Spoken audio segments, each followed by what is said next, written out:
Thanks a lot for the invitation to come here. I would love to talk about intelligent privilege management, which is a new approach to the privileged management area.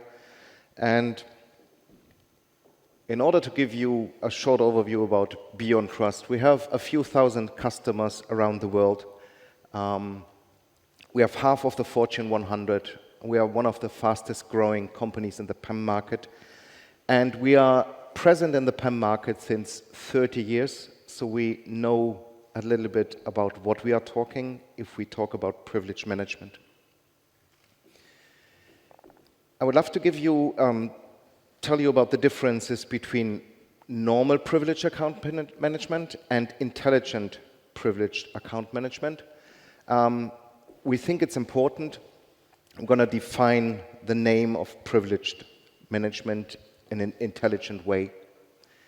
So you may think that privilege management is all about passwords. Password management is a very important part of privileged account management, but it's only a component of privileged account management. The password management itself, just to name the company that is very good in that and that is running around since years, is CyberArk. These guys are telling you that as soon as you manage your passwords, you're kind of safe. Managing the password is a base for being safe in terms of privilege management, but it's only a component. This picture is designed by a program where you can put in a lot of data. For example, we used the Gartner report, we used some surveys, and it will highlight the bigger the names are, the bigger the words are, the more often they are named in some reports. And you can clearly see that it's about risk, visibility, and control.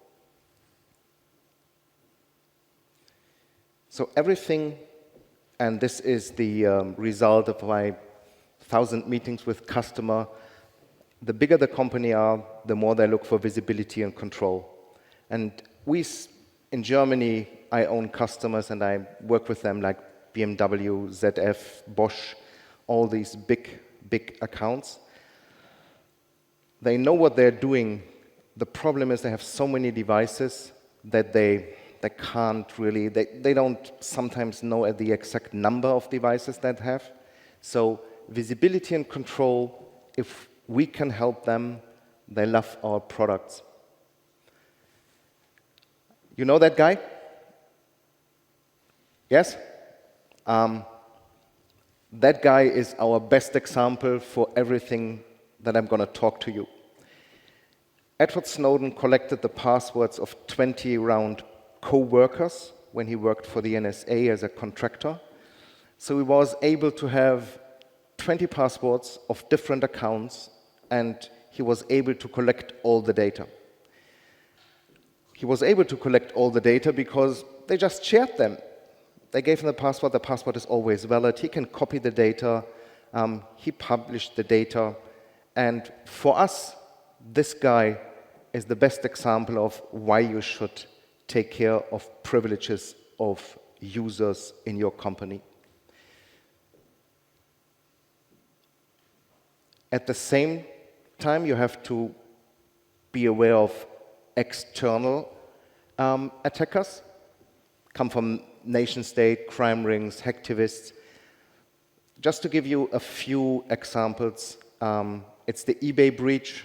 They've stolen about 145 million account data. It's about the Sony breach, where someone from the outside hacked Sony. They found domain administrative rights on the target machine that they attacked. And as soon as you have domain administrative rights, you can do whatever you want within an organization. So they just copied everything, like 100 terabyte of data. I think that's the latest number that we have. They just copied everything and tried to blackmail Sony and stop them from doing things. So external hackers, they use the same technology. They go inside, and then the first thing they look for is higher privileges, because as soon as they have higher privileges, they can go onto servers, they can copy data, they can steal data. This is the same than a local administrator then. And we made a survey about a few customers, like 1,000 customers we asked for,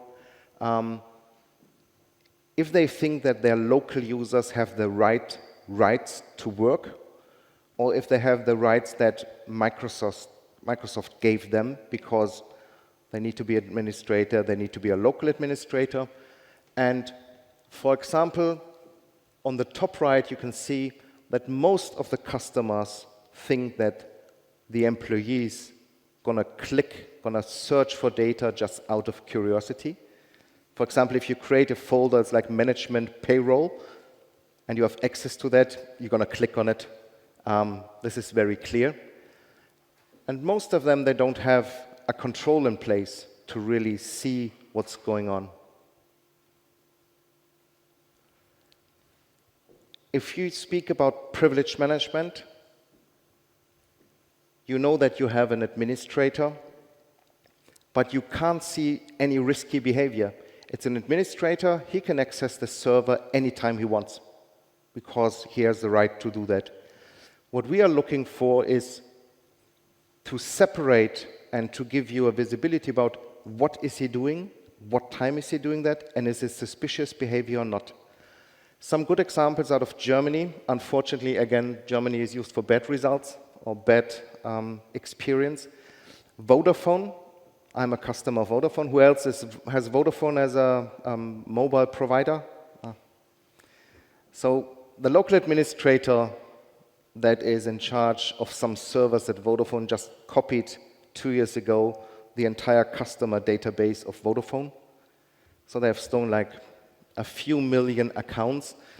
Unfortunately, Vodafone had then to send letters to all their customers like, sorry, your bank account is now on the market. So a local administrator copied the entire customer database. There's no need for him to do that. But as an administrator, he was able to do that. I have a second contract at home. I'm a Sky user, so I need Sky television to see all the football matches. The same happened to Sky. So my bank account is now in the hand of the Vodafone administrator, in the hand of the Sky administrator, because they also copied the entire database. And there's no need for an administrator to copy customer data. There are backups, everything is in place. He shouldn't copy them. What we created is a product base around privilege management. We speak about the password management, the password session monitoring. So we monitor all the sessions. As soon as you try to get access to a system, you ask for the password, we give you the password, and then if you would like to, we're going to monitor the entire session of the administrator. If we take the example of Vodafone, if that guy is requesting the password for the database server with all the customer data late at night, there should be a rule in place that say, you need approval to do that. You can't just access the most critical system and copy data. You need to have approval from your management. So password management is a part of privilege access management. The privilege access management is also present local at the machines and at the servers. Means if you have laptops in your organization with local accounts, local administrative accounts, just because the VPN client requires this, or because some of your employees need to add printers somewhere, we have the right solution for you because we allow these programs to use the administrative rights. The user itself always is a user. So that gives a much easier life for also all the antivirus vendors, because if the machine is not a local administrator machine, it's unusual, or typically the user can't install any software. If he double clicks on an attachment, typically it can't open because he's just a standard user. At the same time, we do the auditing and the protection for all that stuff, and we leverage AD credentials. Means we're going to enable the Unix servers to talk to the Active Directory, and we also have the privilege account management on Unix machines. Unix machines is a very, very tough topic because Large organizations, they have unique servers because of they have critical applications running them. For example, banks, all the transactions are running through Unix servers. You have one account called root, which is the same like an administrator. And typically, you share the passwords. This is, for example, what a large German bank has done with 60 administrators. They have one password for all the roots. And no one knows who did what at what time. So we're going to put the credentials into the Active Directory. Then you're going to log on to that server with your local Windows credential. And you request for a password with the password management tool. Still, there is a lack of visibility in terms of who is doing what and is he really doing the right things. I'm going to skip that. To get all this information, or to get the intelligent part of iPAM, we have a product called Vulnerability Management. Vulnerability Management, who knows about vulnerability management? If you can raise your hand, you have ever heard about scanning for vulnerabilities? Most of you have done that before. Most of you have a solution in place to scan for vulnerabilities. We're going to put together vulnerability management and privilege account management to create something that we call intelligent privilege management. The vulnerability management, first of all, the scanning for all the assets in the environment. It's scanning for missing patches, scanning for new machines popping up. But it also, and this is how we use it, it also analyzes user behavior, put all this data together into one big database. The privilege account management use the same database, and that gives you the possibility to create privileged rules based on vulnerability data. For example, should an administrator really use his corrupt laptop to connect to the most critical data server? Or if a user is connecting late night on an unpatched server, executing a first time a new product, a new software, is that a suspicious behavior? I think at least you should know and you should be informed about that activity. Because typically if an administrator is logging onto a server late at night, that's for maintenance work, that's because something is not working. But if he's just logging on and executing a new file, there should be an alarm going on. There should be an email sent, there should be an SMS sent, and there should be an action in place that maybe we should stop and terminate that session and ask for approval again if you would like to execute this software. So this brings us to the product called Clarity. In order to have intelligent PAM, we need a little bit of visibility. Clarity is grouping assets based on profiles and behaviors. You're going to have a nice looking map, and we're going to highlight suspicious behavior out of this map, and then you can drill in, you can create rules, you can create alarms out of this. And you can see the top right is most critical and most suspicious behavior. As soon as something strange is happening, the colors are changing, and we say, okay, this is a suspicious behavior, we're going to send out an alarm to some of the, typically to the management in the organization. So this is what we call intelligent PAM. Intelligent PAM brings together vulnerability data, suspicious behavior, and let you create rules with privilege management to fight against these. We are well recognized by Gartner, and the Gartner statement was, what the category PAM is missing is the context around the data in order to filter through the noise. Means you have a lot of data out of privilege management, but as of today, it is very, very difficult to analyze all this data and to make logical rules out of it. And this is what we provide. The Beyond difference is the intelligent part of privileged account management. Privileged account management is in place since years, so that's nothing new. And a short question, who's using something like privilege management? Are you in control? You have some products in place? 1, 2, 3. Okay?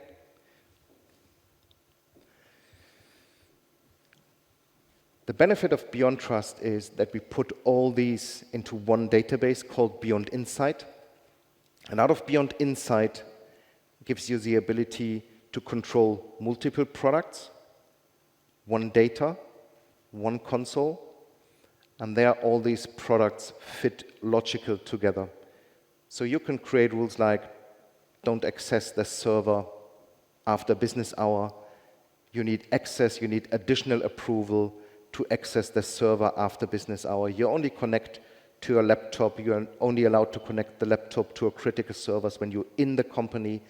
Whatever rule you would like to create, you can create it out of BeyondInsight. And we tie together the Retina product with the Power Broker Privileged Account Management solutions. Just to highlight that we have some customers around the world that are really trusting. We have customers like PayPal, customers in Germany like Bosch, very, very large accounts that put their security in our hands related privilege management, vulnerability management, or auditing for Active Directory. So this is the takeaway of what I tried to explain. Bigger organizations need intelligent PAM. It should be one platform that gives you less complexity. There should be an intelligent within these products to help you to mitigate and to identify the threats. And the result should be a little bit reduced risk within your environment. This is what we offer today. And if you have more questions, I'm happy to talk to you later on, or you visit us on the website. Short and easy. That's it. Thank you. Okay. Thank you, Torsten. Okay, anybody has any questions? Yeah? Yeah, please, please.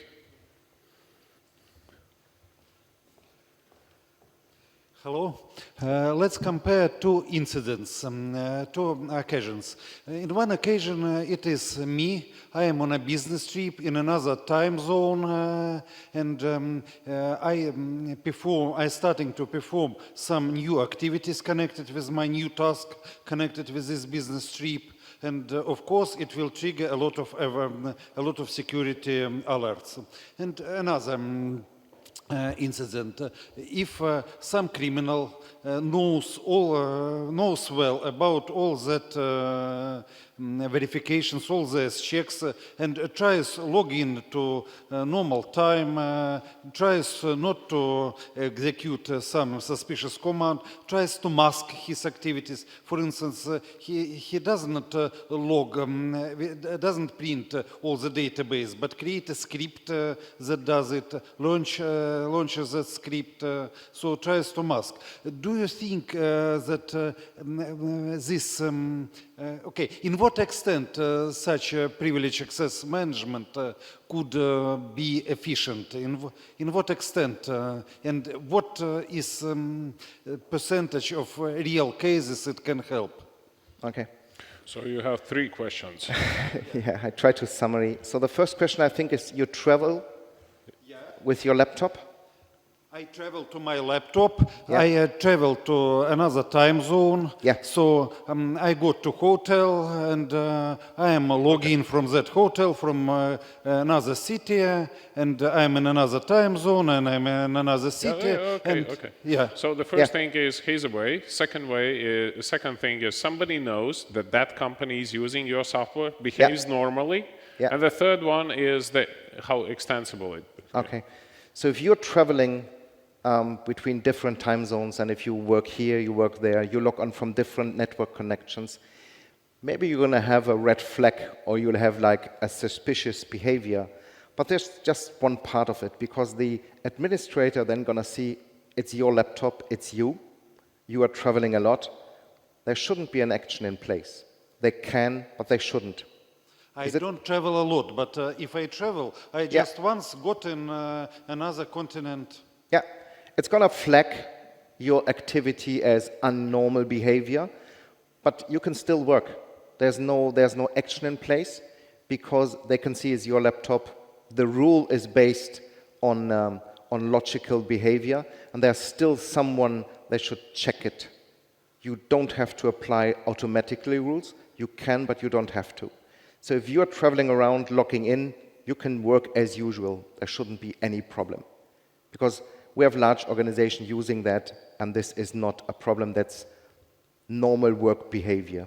It's just, for example, the example that I gave you is, if you log on middle of the night and you execute on a very critical server a product or a program for the first time, then maybe someone is stopping you because that's a suspicious behavior. Okay. That's part of the security. The other part, if an attacker knows that you're going to use BeyoundTrust, they have a high chance that a customer is using BeyoundTrust, so that's not a big risk. Because if we manage your privileges, if we have privilege management in place and we have password management in place, what can they do? There's not a very big risk, because they can't execute a new software, because then they need local administrative rights. Even if they have they don't have your old password, because you don't even know your new administrative password, because it's stored in the password management. So an attacker knowing our software has no big chance that not knowing that you have our software, because the products in place totally, they fit together, and an attacker typically needs higher privileges passwords, or this is what he needs. Okay, thanks. And the software itself could have stopped the Sony breach, because the Sony breach, they found the domain administrative account, they found the hash, they could use it. If they have password management in place, they still find the hash, but the password itself is no longer valid. So they can't execute it. They can find everything, but the password is no longer valid. It's like I find your old Facebook password. I can't access your account because the password changed. So this is going to stop the attackers. Kind of simple. And it's well proven for large organizations. So an attacker knowing about our software has no advantage. Except if the user doesn't write that on a post-it note, and tucks into laptop and tucks a laptop into bag and goes to the hotel, and I'm lucky to find it. So even if we can combine password safe with privilege management, even the technical accounts on your laptop that need higher privileges, this password is shared automatically. Some attacks are using system accounts, technical accounts, try to get more access to the system. In the background, our password management solution is changing the passwords of technical accounts independently. So there's no real existing password anymore on the machine. This is a kind of a better security for you. Okay, another one maybe. It's a good thing, but anyway, it means there is one additional database, even if it's encrypted. Sorry? So having the inside means there's one additional database, means there's one additional backup. Yeah, so the password management or the entire product is on a hardened system. Yeah. And we offered a lot of money to a larger organization, try to hack it. And still the bit is open, so no one hacked it so far. Mm-hmm. And the password itself, so the entire machine is encrypted, it's hardened, and the the product itself is encrypted on a second time, so you can't access the password management vault. That's not possible. So it's not that easy at all. No. Right. Okay. Let us thank Torsten. A warm applause. Now I know you're tired. But nevertheless, okay. Here's a small little souvenir from us. Thank you for attending, and thank you for sharing your knowledge with the audience. Yes. Thanks.